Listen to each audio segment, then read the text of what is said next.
George Square, right in the centre of Glasgow, is our stage for the start of an exciting new athletics venture. Hello and good evening from Glasgow, where we're all set for the start of a series of 3 city centre road races that will also be taking us to Cardiff and to Westminster in London. It's 10 kilometres for the men, 3 kilometres for the women, and with the sponsors Gaymer putting up £45,000 in prize money, these are the richest series of races of their type ever staged in Britain. There's also a great incentive for the top club as well. This series really the brainchild of David Bedford, very familiar face, chairman of the International Athletes Club. David, here you're really taking athletics to the people. Yes, the whole concept with this whole Cider series was that we would get the people around the courses, bring the athletes to the public. Instead of sending them to stadiums to watch the athletes competing, we brought them to the city centres, and we're very excited about this new idea. Do you feel this could be the start of something really big for British athletics? Yes, I think so. As you know, we've got another 2 in the forthcoming weeks taking place, and I think that this is the shape of road running to come in this country. Good. OK, David, thank you very much indeed for joining us. As you can see, the women are all set to go behind me. It's a bit windy, rather cool here in Glasgow. 3 kilometres, just under 2 miles round this square. And remarkably, we have 2 sets of identical twins in our race. Angela and Susan Tooby, and Paula Fudge and Anne Ford, formerly the Yeoman twins. And to sort them all out for you, our commentary team, Ron Hill, Peter Matthews and Alan Parry.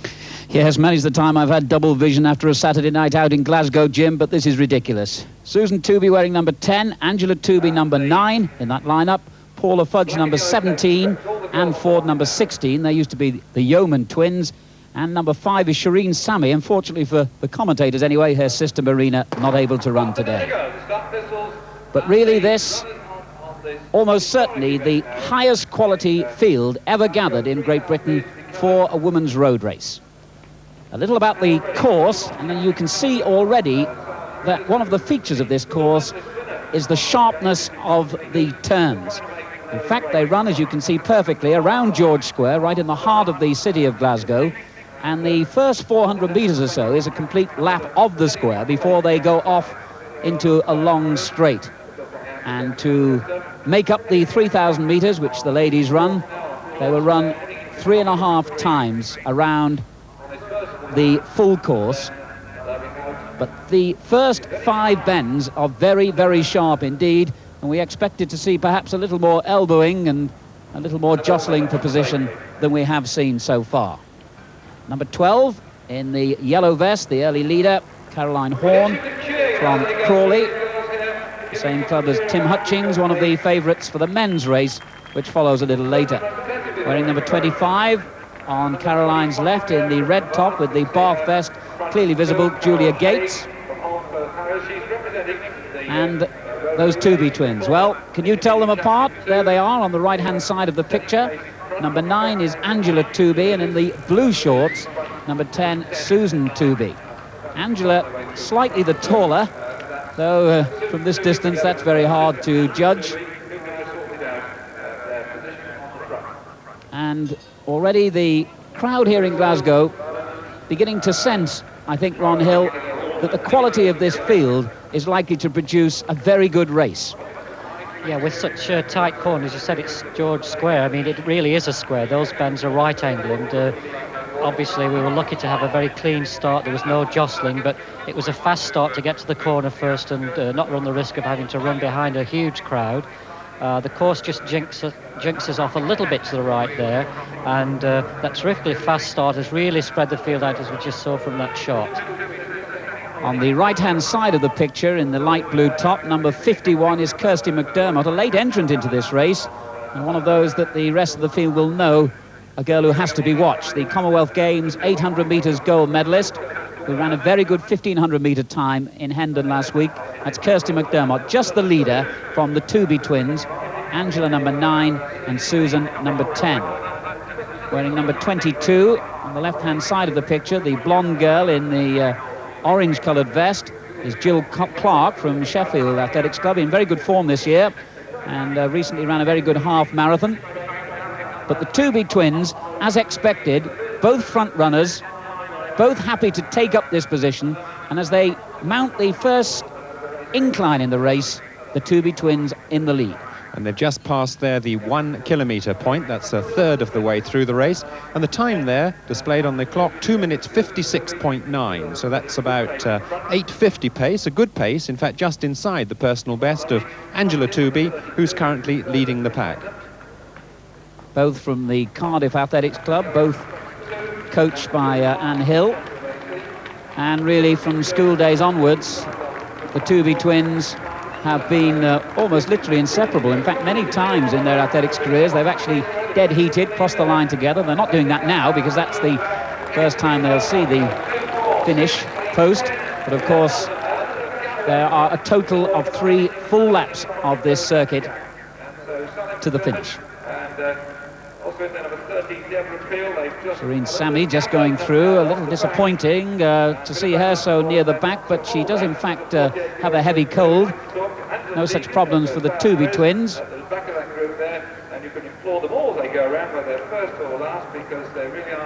Kirsty McDermott just a little off that leading group, which has now been joined just behind the Toobies by Yvonne Murray. Yvonne Murray wearing number 32 in the white top and dark blue shorts from Edinburgh. Just 20.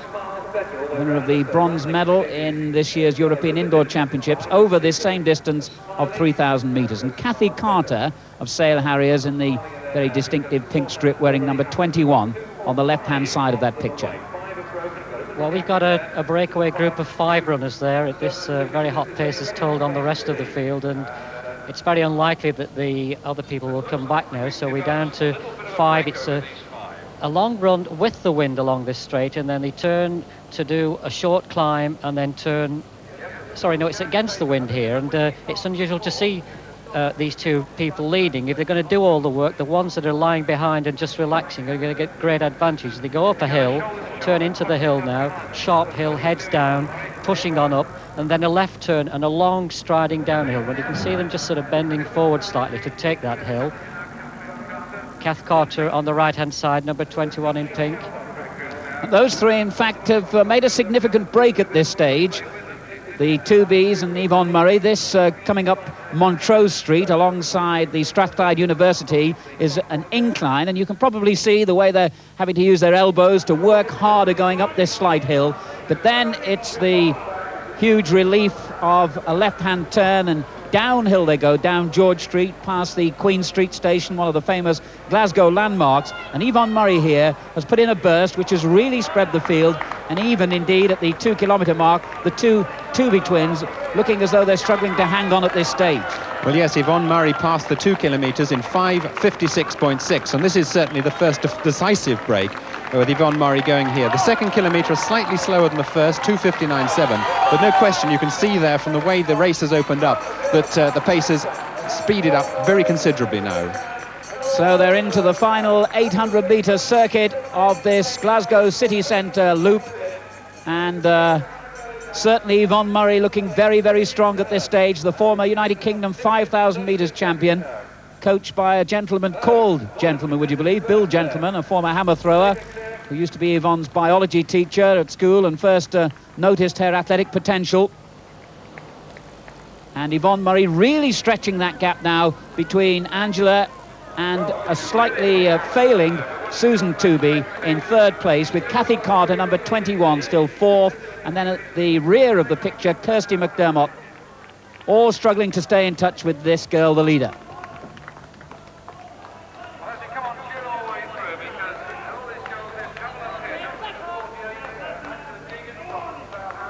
Yvonne Murray really took to athletics like the proverbial fish to water, and was so keen on her training and her competition that her mother used to worry that although she ate an awful lot, she never seemed to put on any weight.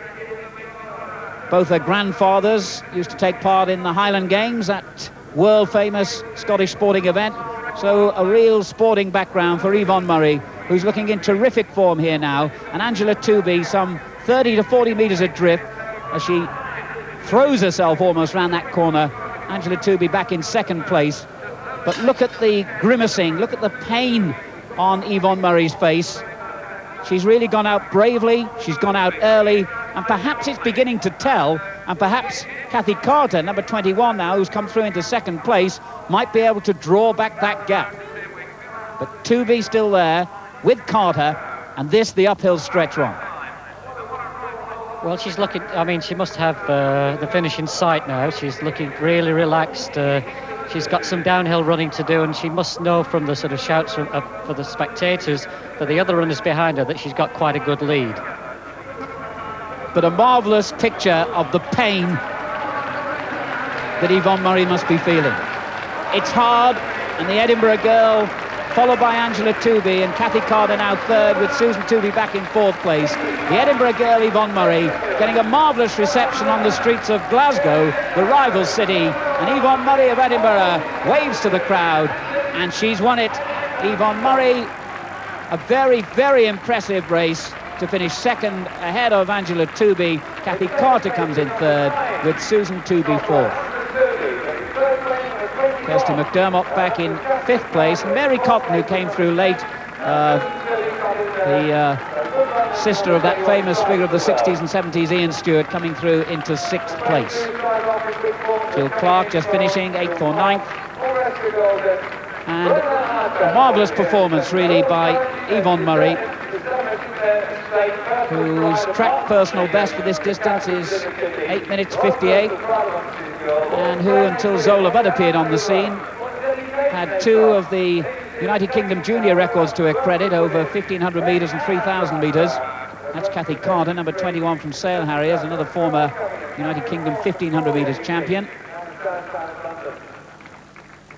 And generous applause from the Glaswegian crowd for the Edinburgh winner. Yeah, the tail enders just coming in now. We're just seeing someone about to fail to break 10 minutes. And right at the back of the field, that's Angela Deegan, who was hit by a BMX bike just before the start. Yvonne Murray the winner then, Angela Tooby second, and Kathy Carter third.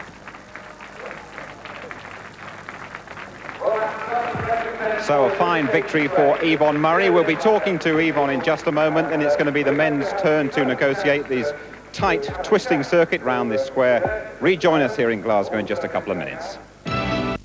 And Yvonne Murray, a really popular winner here in Glasgow. Yvonne, what a brave race. Well, I didn't know there was some tough competition. I didn't realise all the girls from the British rankings would come.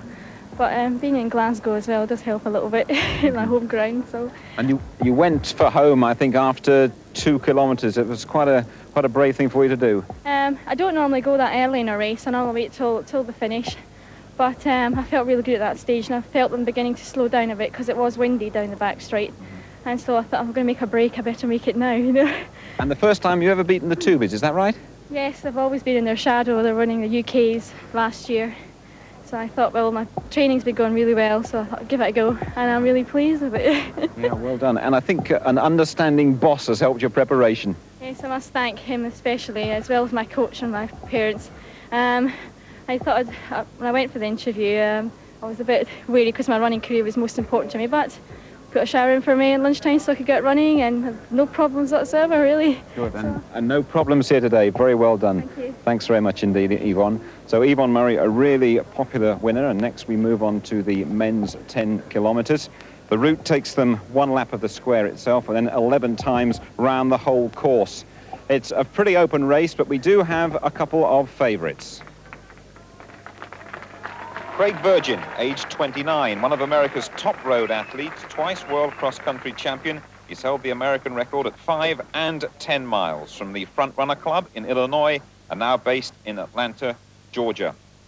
Craig, your first road race over here. What are you doing in Glasgow? Well, I thought that the Gaymer series was going to be exciting when David Bedford phoned me up and later came to visit me and explained that it was going to be a series of city center races. I told him that I was game to come and try, and because we had so many British athletes in America, I told him that I'd balance out the trade just a bit. Road racing has been a great, successful venture in America, hasn't it? Do you think it could be the same over here? I know it can be. I know the appeal that it can have for the city, for the spectators, for the television. In America, at first, they scoffed at it. You know, the track experts and aficionados, they thought it was the black sheep of the family. And when we had the boycott problem in 1980, track sort of took a dip for a while, and road racing just kept coming on strong. So I think that it's really quite feasible here for Britain, just like it is in the States. Tim Hutchings, age 26, from Crawley in Sussex, a class 5,000 metres man, 4th in LA last year. He's been training in Australia and New Zealand, but hasn't run too many 10Ks. Well, Tim, what about your inexperience at this distance? Could that affect you? It could do, but people have been talking about my potential over 10K for about 2 or 3 years now, and it's about time I started fulfilling it. And I'm looking forward to it. You know, I really feel that there's a lot of guys here who have got a good record over 10K, and that I am almost the underdog, so to speak, over this distance, so I've got nothing to lose. You've had a very successful winter, haven't you, over cross-country, and you've been training in New Zealand and Australia. What sort of shape are you in? I'm very strong, probably lacking a bit of race sharpness, but I sort of see this race as setting the seal of approval on my winter's training. And my best summer's racing is still 10 weeks away. So this is a sort of, as I say, a good end to the winter and a good beginning to the summer. So Tim Hutchings and Craig Virgin very much the top two, but after the success of Yvonne Murray, I suppose we should look at the Scottish challenge here of Nat Muir and Alistair Hutton. They'll all be off here in Glasgow in just a couple of minutes' time.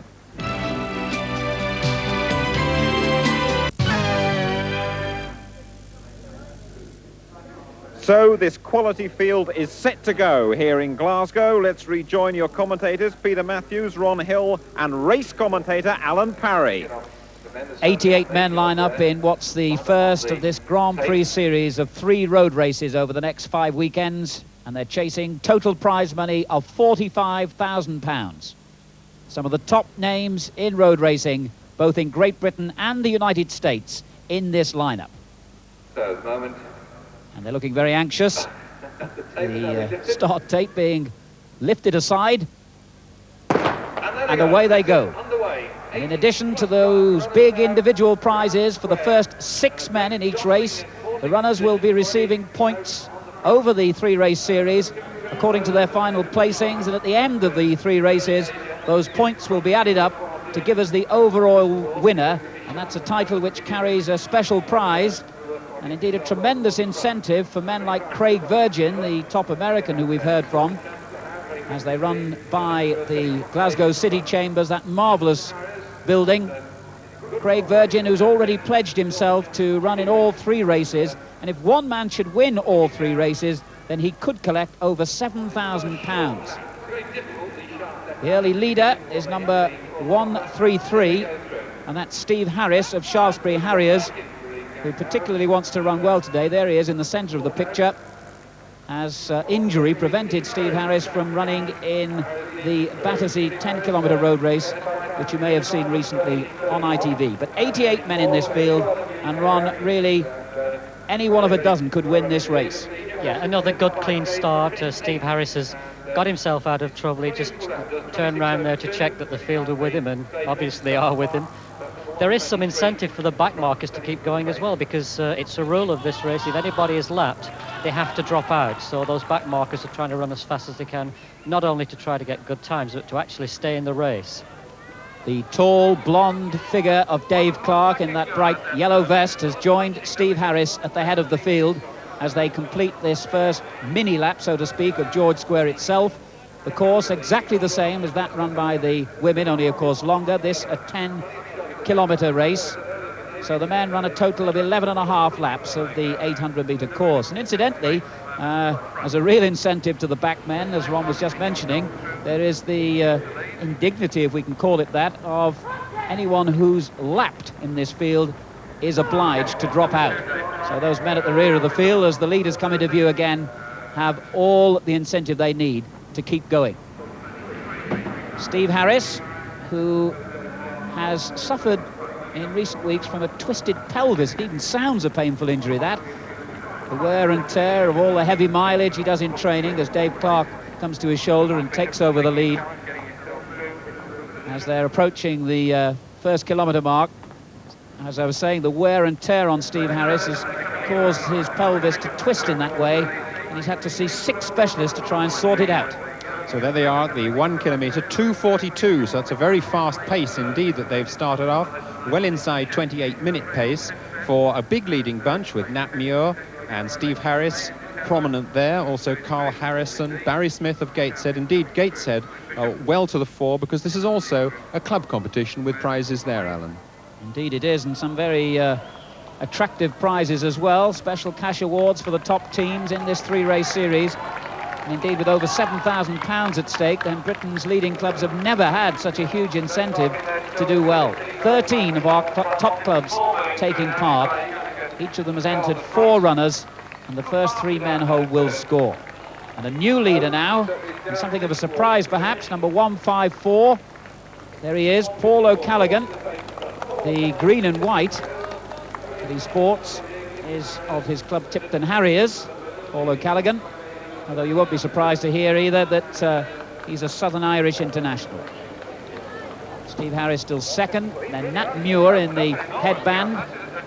No sign as yet of Craig Virgin or John Tuttle, the other American, or indeed of Tim Hutchings, as Paul O'Callaghan, the 20-year-old former 3A's junior champion over 5,000 metres, sets the pace with Steve Harris close in contention, wearing the black and white stripes of Shaftesbury Harriers, and just glancing over his shoulder.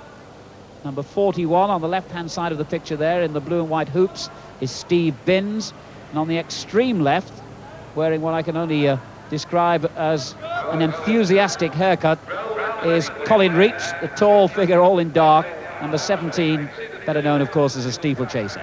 But O'Callaghan the leader, Harris is second, Binns is third, and on the inside, just shielded from view by O'Callaghan, is Nat Muir. And there's Tim Hutchings, incidentally, our first sight of him since the start of the race, wearing number 12.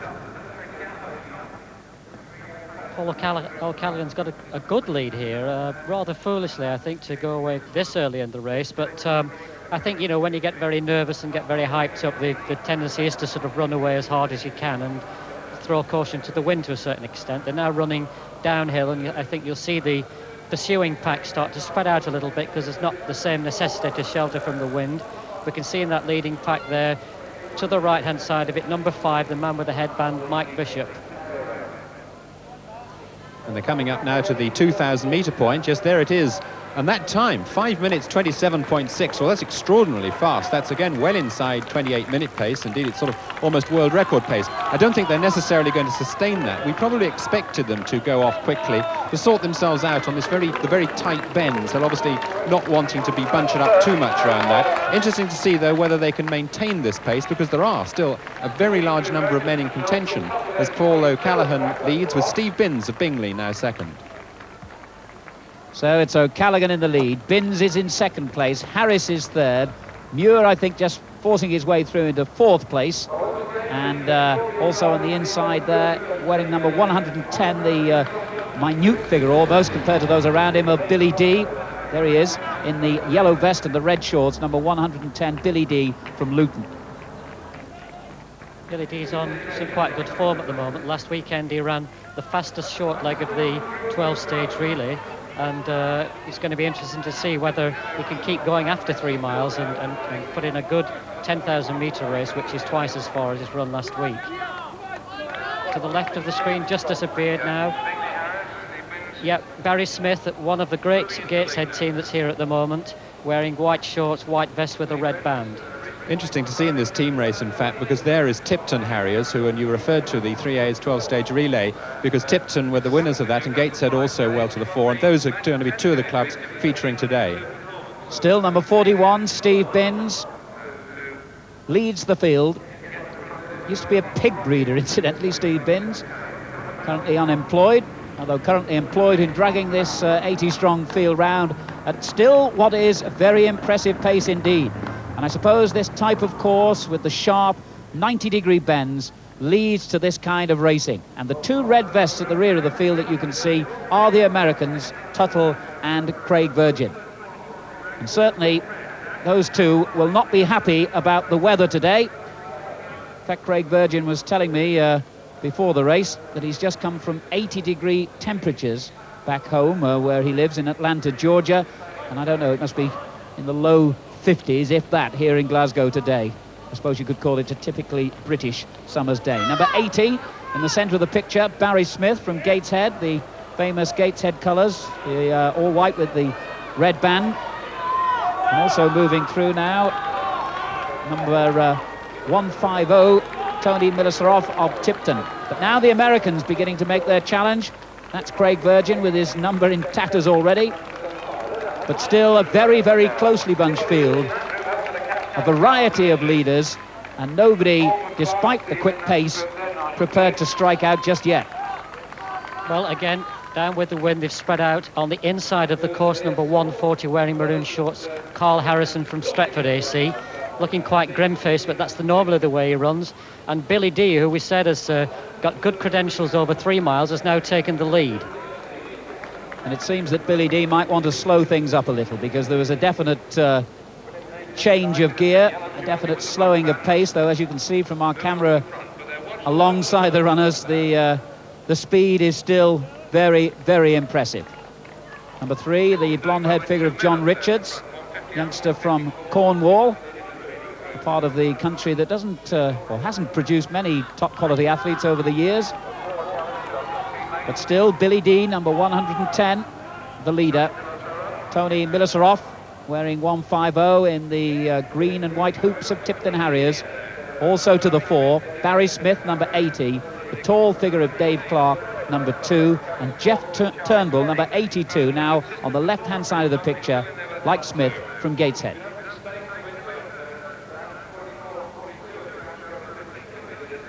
Still a really huge bunch there. A couple of Bella Houston Harriers wearing navy blue, representing sort of the local teams. Right in the middle of them, Peter Fleming and George Braidwood, going very, very well at the moment. So it's all very, very tactical. Colin Reach, just on the right-hand side of the picture, Ron. He's something of a character in the sport. He ran disappointingly in the Battersea 10-kilometre road race. He has the massive talent, there's no doubt about that. But it's sometimes a question of attitude with him, I think. He certainly seems to have the right attitude today. Number 17 on the left-hand side there, Colin Reitz. He looks quite ungainly, and he's running to the side of the field all along. It's probably to try to keep out of trouble and see what's going on. He is covering that huge bunch of what must be 20 people. The unknown factors in there, as well as Craig Virgin, we have John Tuttle, who in fact is more well known as a marathon runner. He was third in their Olympic trial to Pete Fitzinger and Salazar. But we'll have to wait to see how he fares over 10,000 metres. And looking down sternly on the scene, James Oswald, former MP for Glasgow in the 1830s, one of 12 statues dotted around George Square, which is regarded as the very centre of Glasgow. It lies somewhere between the famous Sauchiehall Street, the longest street in Glasgow, and the River Clyde. And still, number 82, Jeff Turnbull, the leader. We must have had 5 or 6 different leaders already at this stage. Number 3, John Richards, and they're coming up to the 4-kilometre point. Yes, 4 kilometres, and the time clock stops there at 11 minutes 11.7. Well, that's interesting because, as we surmised, the pace has in fact slowed quite substantially. They're now just about on 28-minute pace exactly, but the second 2 kilometres was much slower than the first. And Tim Hutchings is somewhere down in about 13th or 14th position and not looking particularly comfortable. Tim Hutchings, who it's been predicted he'll become a truly great 5,000-metre runner. He ran splendidly in the Olympic Games in Los Angeles to finish 4th.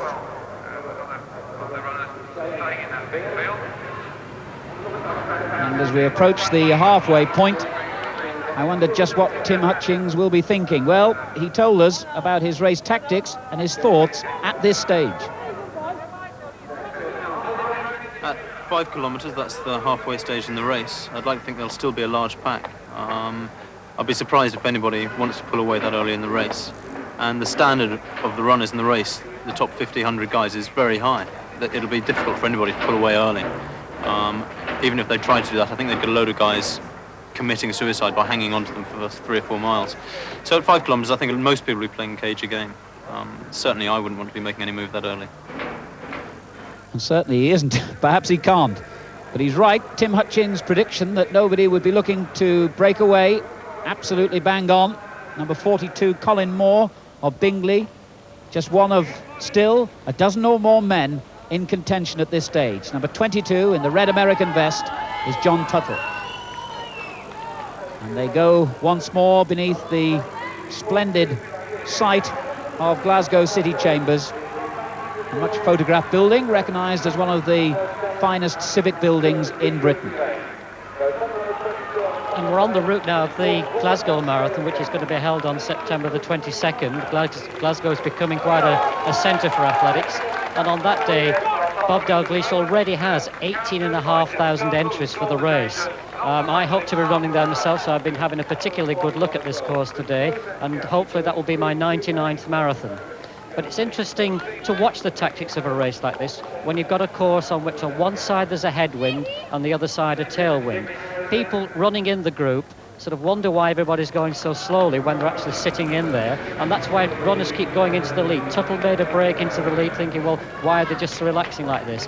He found out as soon as he got into that headwind and very quickly went back in there into the group. And they're very near now to the halfway stage in the race, the 5 kilometres. Just over 14 minutes. There's the sign for the 5 kilometre for that leading pack. 14 minutes 3 seconds. So they have now settled into a much more regular rhythm after that very fast start. The leading group, 14 minutes 3. Interesting to see 3 Gateshead runners up there. There's Jeff Turnbull, number 82. Also up there, Barry Smith and Kevin Forster, the marathon runner. Barry Smith there lying 6th on the back of that group. So Gateshead certainly at the moment leading in the team competition. And Tim Hutchings is nowhere to be seen in this leading group at the moment, and that's a grave disappointment for him. Perhaps he wasn't really race sharp, perhaps he wasn't really race fit. He spent a couple of months down in New Zealand and Australia, warm weather training and competition as well. But it looks as though on the day he hasn't got the sharpness to match the rest of this field. The 2 Americans are sitting in somewhere near the back. Craig Virgin, they have to sort of suffer a little bit from jet lag because they didn't arrive too long ago. They've only been in town a day. But Virgin's quite a flamboyant character. He has his own company. He has won a race in Atlanta, Georgia, called the Peachtree Race 3 times, and it gives him a lot of publicity. But his own company actually printed a T-shirt and started to sell them by mail order, and it said, "I chased a virgin around Peachtree." So he's that kind of a guy.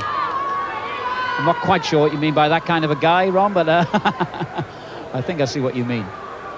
Well, he blows his own trumpet. He's not going to be blowing any trumpets at the moment, but he's not looking too happy either. But again, as you see, as we come down with the wind, the field spreads out horizontally because there's no obstruction, there's no wind blowing them back.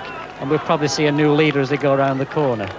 But a very distinctive group has broken clear now, and Steve Harris, who we haven't seen figuring in the top few for some time, number 133 in the black and white stripes, has rejoined that leading group. Number 82, nearest to the camera as he went by, was Jeff Turnbull. Number 42, Colin Moore, who you can, well, he's just out of sight at the moment. Number 140, Carl Harrison on the left-hand side of the picture from Stretford Harriers. And in the centre, the blonde figure of the 20-year-old John Richards from Cornwall.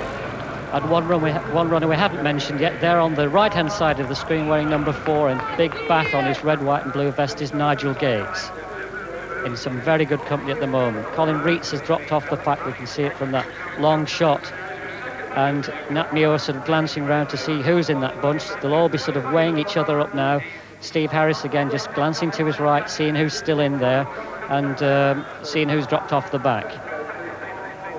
They're approaching the 6 kilometre point. It's good to see Barry Smith there too, who's had so much problem with injuries, but really looking in good shape there. And he's on the extreme, right in front of us on the picture, wearing number 80 in the Gateshead colours, next to Carl Harrison and John Richards and Jeff Turnbull, again Gateshead. So Gateshead going well, and of course 2 Bingley runners up there too, Steve Binns and Colin Moore also, and they passed the 6 kilometre point in about 16:50. So maintaining a fairly steady pace at the moment, with nobody yet having made a decisive break. Turnbull leads them through then. Carl Harrison, number 140, second place. Then it's Barry Smith on the right-hand side of the picture wearing 80. And Craig Virgin will be relieved to see that Tim Hutchings is nowhere to be seen in that leading group, because I know that Craig looked at Tim as one of his most likely rivals. And now we're going to see as the runners get some idea of exactly where they are geographically. We're going to see another man who knows where he is geographically, because what number is he? 104. Anthony Hughes of Liverpool Harriers has the distinction of being the first man lapped. I can't quite see him, but I do believe he has stepped off the course and obeyed instructions to withdraw from the race. But it just shows you really the quality of this field, because they're all very good runners, they're all capable of good times, and yet already, with just over 6 kilometres gone, a man has been lapped. And the crowd, young and old alike, not enjoying the weather, but enjoying the race. And another runner not enjoying the prospect of being lapped, surely. Nigel Gates, number 4, whose wife Julia ran in the women's race earlier, is the leader. In fact, he and his wife, something of a, I'm not sure if it's unique, but certainly an unusual distinction. They're both Avon cross-country champions in Bath in the West Country. Nigel Gates, number 4 there. Number 41 is Steve Binns. Number 140 on the left-hand side of the picture is Carl Harrison. And then the red vest of number 22, John Tuttle of the United States of America. And there's Tim Hutchings, and he's some way down the field, and he must be disappointed in this run. A lot's been expected of Tim this summer. He had a marvellous cross-country season, winning major races in Gateshead and Ipswich. But as Gates maintains his lead, Tim Hutchings is way back off that leading group now. Interesting to see, we also saw just behind Tim Hutchings, just fleetingly, Julian Goter, another great name, Commonwealth bronze medalist at 10,000 metres in 1982. He too is finding the sharpness of this race too much for him. And number 228, Tom Lucas, looks aghast as he sees the leading bunch come through, and he too is lapped, and he too drops out. They just passed 7,000 metres, so just 3,000 metres, a little less than 2 miles to go now.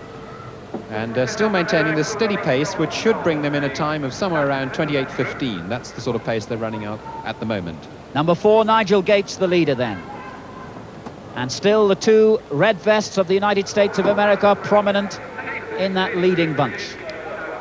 And one of them, of course, the man who rightly has the reputation of the top road runner in the United States, Craig Virgin. What will he be feeling at this point of the race? At 8K, I think we'll be building up momentum. I would look for a time shortly around 23 minutes, a little bit above, a little bit under, depending upon if someone has spent a winter in New Zealand and is in much better shape than what they led on. Obviously, some of us that have been in a colder weather don't have the speed work yet, but I think for sure by 8K we'll start to see the real contenders. It'll probably be down to about a handful of 5 athletes, and from then on it will be a real foot race over the last 2 kilometers to see who has the best speed this early in the season. A real foot race, he said. Well, whatever the phraseology, you know what he means. He means we're in for quite some finish. And that's Craig Virgin, who you can see just towards the back of the picture as Nigel Gates is still the leader. Craig Virgin running almost alongside his United States teammate John Tuttle, the second of the 2 red American vests at the moment. Craig referring to Tim Hutchings, perhaps not giving away just how fit or sharp he was. Well, judging by Tim's position, he was certainly telling the truth when he said he wasn't really ready for a race of this calibre. Well, Gates really split that field apart for a short while, but he's back into the headwind, and they've closed up completely now. It's getting to be more the cyclist tactic here later in the race when bodies are getting tired, and in fact they're almost running single file, sheltering from the wind behind each runner in front. And it really is windy today. I was saying that Craig Virgin has left 80-degree temperatures back home in Atlanta, Georgia. Well, he ought to be grateful in a way, because just a week ago here in Scotland over at Dundee they had a marathon. It snowed and 2 of the runners were treated for hypothermia, would you believe? So at least he's got the comparative warmth of 50-degree temperatures today.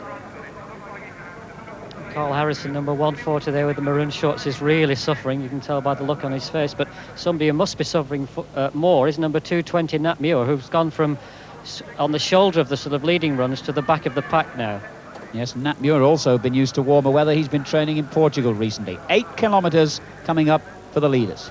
Yes, just 2,000 metres to go then. Well, 22 minutes 39 That means they're on about 28.15 pace. In fact, they're almost identical to the pace that we saw Jack Buckner winning 3 weeks ago in Battersea, the 3A's 10 kilometres. He won then in 28.13. Their pace at the moment indicates they're going to be around that time, and still about 10 runners well in contention. Well, Ron, are you a betting man?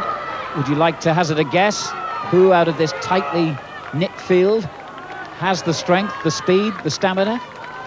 Well, they all keep having a go. It's Steve Binn's turn now to stretch the leaders, but Dave Clarke has seen the danger and quickly covered the group, as have John Tuttle, John Richards, Colin Moore, and Craig Virgin appears to be in trouble. He's past Nat Muir, but he seems to be losing that vital 3 or 4 yards, which is the sort of invisible string that keeps somebody onto the leading group.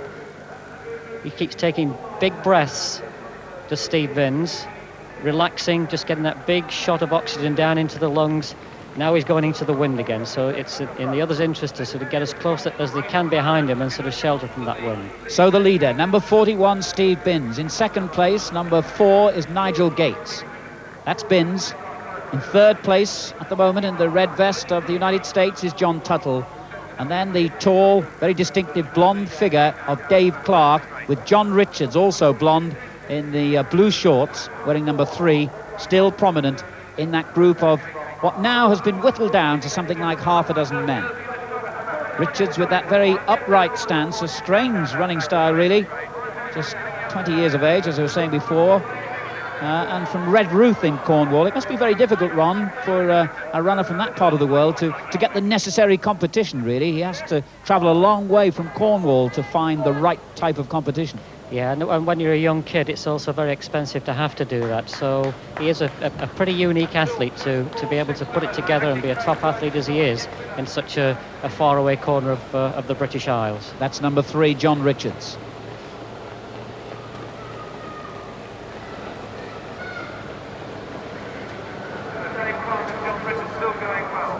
Dave Clarke now coming to the fore. I remember seeing him earlier this winter at Milton Keynes in just about the most appalling conditions imaginable in the National Cross Country Championships, leading for much of the race and then finding himself overtaken, as quite a few people have this year, by Dave Lewis, who won the National.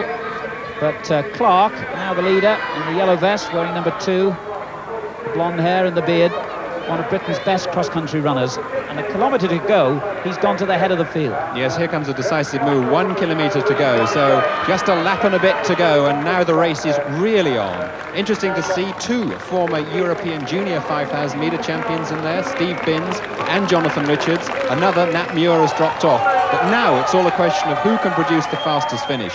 And if you look at that group, then there's one man who stands out on the basis of his fastest mile. He's a 3:56 miler, and that's Dave Clarke, the tall figure in yellow. And Craig Virgin, clearly, as James Watt might say, has run out of steam at this stage, because he has fallen away from that group. And it's just John Tuttle now carrying American hopes, number 22. On his inside is Dave Clarke. Steve Binns is still there. John Richards is still there. Carl Harrison's still there. And so too is Nigel Gates. And as Craig Virgin was saying, this could be some foot race over the final kilometre. The leadership has changed hands so often that it would be a brave man who would hazard a guess as to who is going to win this race now. Tremendous excitement building up around George Square then. They're into the final lap. Steve Binns, number 41, the leader. Number 3 is John Richards. 22 on the inside, John Tuttle, and Dave Clarke, number 2. Tuttle, the American, who finished second in the Boston Marathon a couple of weeks ago, behind Jeff Smith of Great Britain. Ran the Olympic marathon but didn't finish, so maybe surprising to see him having the speed to be up with these men who are more accustomed to running much shorter distances. So we really are now into the incline which will take them into the final downhill stretch, and Clarke is beginning to stretch out. Dave Clarke makes what could be his bid for victory. He's had a few competitive runs this year which have shown his tenacity, which you can see perfectly displayed there. On the track at 10,000 metres, he's beaten the likes of world and Olympic champion Alberto Cova of Italy in his most notable win of all. Under 300 metres to go, and Dave Clarke has the look of determination that says, I'm going to win this one. And if those back runners will move aside, it'll make his path to victory that much easier. John Richards coming through strongly, looks as though he's going to take second place, but it's going to be Clarke, and what a satisfying victory it will be for Dave Clarke of Hercules Wimbledon. John Richards finished second, John Tuttle was third, I think it was Steve Binns in fourth place, and then coming through for fifth was Colin Moore, and sixth place Carl Harrison. And remember, all first 6 finishers win prize money. But Dave Clarke of Hercules Wimbledon, who has so often been overshadowed on cross-country where they don't get a lot of publicity, and you can still see an awful lot of men still to finish, and also on the track, Dave Clarke now has one of his most notable major victories under his belt. In a race to the finish, as the runners still think, remember, of their club positions. You can see that the competitiveness is there, even down amongst the 30 and 40 mark, as they finish looking for higher places to gain points for their club and that big prize. And there's Dave Clarke, the winner, and there's Tim Hutchings, the man who was expected to be a contender for one of the leading 3 places, and he must be, what, something like a minute down on the winner's time. Ron? Yeah, marvellous race. Laurie Spencer just going through there from the Scottish club. A marvellous race, absolutely fantastic. Julian Gorter coming through, Andy Holden, Dave Bedford with his arm round, Tim Hutchings, Eddie Herridge behind him. Everybody glad that it's over and glad for a rest and maybe a glass of that cider. So, a race that has been thoroughly enjoyed by competitors and spectators alike, and a race that has given us a worthy winner, I'm sure, because with the leadership changing hands so often, you can see the pain that it's caused some runners. But Dave Clarke was not one of those. He kept going to the end, and he has deserved that victory richly. John Richards, just 20 from Cornwall, a marvellous second place. John Tuttle was third, and Gateshead Harriers the team prize. So a really tough race, and here's our winner, looking very calm and relaxed already. Dave, a good tactical battle, really, wasn't it? Yes, very enjoyable, indeed. A lot of people did a lot of work amongst themselves, and really it was a very fine race, most enjoyable. What was the really significant moment from your point of view? Crossing the line, finishing, and preferably first. Yes, really, it's all about getting to the start of the last lap and then seeing who's there and then trying to beat them. And it started speeding up with about 3 or 4 laps to go, so it was a pretty fine pace all the way through. You might, in your career, have suffered from lack of recognition. How much do you feel you needed this sort of victory? At this point in my career, yes, it's very nice to win something which is quite major again. I've won quite a few races, but I've been second an awful lot more. And you've also had your fair share of injuries, haven't you? Yes, I've been a little unlucky. Every January for the last 3 years now, I've lost 3 weeks at least, which for a cross-country runner like myself and an aspiring track runner is a bit of a shame, because it knocks out a period of your training when you're trying to change from quantity and steady running through to speed endurance work, running faster, and preparing for the really fast big races. Well, you seem to have done and prepared pretty well for this one. I'll let you now collect your spoils, as it were. Thank you. From Lynn Hughes, marketing manager of the sponsored Gaymers, and also with him, of course, is Yvonne Murray.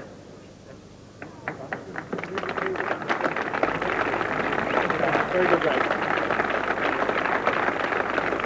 Well, they tell me the city's motto here is let Glasgow flourish, and Glasgow's got our series off to a flourishing start today. Next weekend at the same time on Channel 4, 6:15, we go to Cardiff, and what a battle there should be there between Steve Jones, winner of the London Marathon, and the man who ran so well at Battersea last month, Jack Buckner. That'll be at the same time next week in Cardiff. From us all here in Glasgow, good night.